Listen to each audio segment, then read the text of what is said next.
I'm going to construct a simple bead rack here. Sometimes you need to hang things in the kiln, like beads.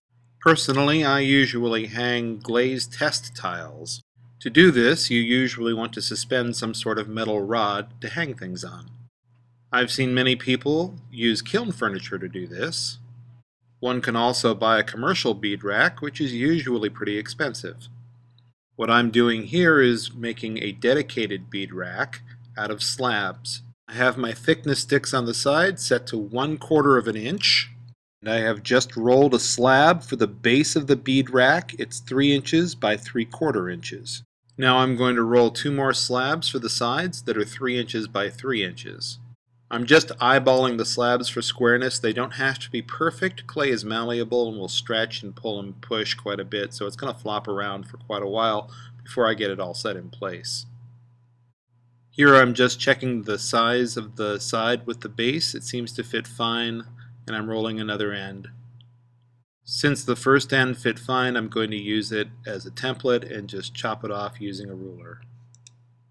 Now one might think that 2 ends and a base would be enough, but really we need some structural support to keep it from flopping around too much and falling apart, so I'm going to make one smaller slab here to run the length between the 2 ends at a right angle to the base. At this point I'll be able to start putting things together. There's still one more section I need to put in because really 4 inches long is going to be a little longer than the steel rods can support, and I'll put in a midsection at the end. The next thing I'm going to do is score all of the parts that are going to come in contact with each other. I cannot overstress how important scoring and slipping is to keep structures together. You may also notice that I have slip in a condiment bottle. It just makes it easier to apply really quickly. And I'm sure you'll also notice that the ends are going to flop around a little bit. Just get them on there for the moment. We'll give it some structural support at the end. To keep it all together, I made this small slab to go on the side. It's just structural support.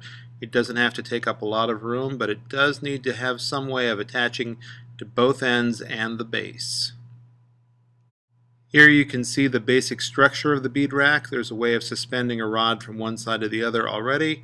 We'll neaten that all up, and I'm going to tighten up the seams a bit, making sure that it's pretty clean before I go on to the next step. And then we're just going to knock it apart a little bit and put it back together as we go along. Once I do have it structurally together, I'm going to need one more wall in the center because suspending a rod that long will cause it to warp pretty quickly, and I don't want to span more than about 2 inches on a bead rack. So basically I have two 2-inch bead racks rather than one 4-inch one here. Keeping it simple, I'm going to make the third support 3 inches by about 2 3/4 inches, and then I'm going to trim it off as necessary according to the thickness of the clay as soon as I get it cut out and put in place.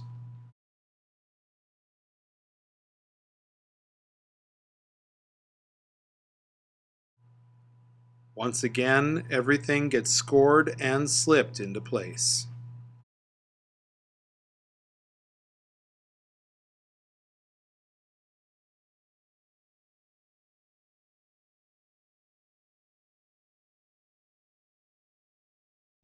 Next, I'm going to carve some notches to hold the bead wires, and to do that I'm going to use a soda straw. I'm going to just mark it, and then I'm going to notch it a little bit more, and I'm going to use the soda straw with water on it to roll back and forth in the clay and get it nice and smooth. While I do like to keep my projects neat, neatness is not necessarily the priority here. The priority is that these notches are in a straight line, so that when a wire is put across them, it will hold them in a straight line. The straw, being straight, helps line everything up.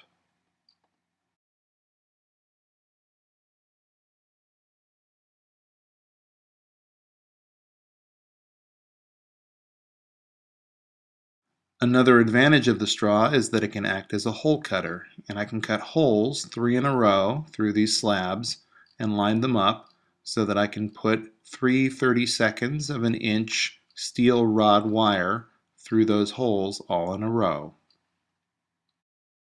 Once I have all of my holes cut and my notches made, I'm just going to take a few moments and I'm going to smooth everything out once again to make sure that it's all sitting nice and neat, and I'm going to keep it together for it to dry. This is a box of stainless steel welding rods that I bought for about $9. I'm going to remove the flux from the outside using this pair of really old needle nose pliers, and then I'm going to score them at about 4.5 inches down, and I'm going to then bend them at the score mark and break them into rod sections. As you can see here below my hands, there's one that's been fired before, and it does plump up, but the straw sections will be large enough to hold even used rods.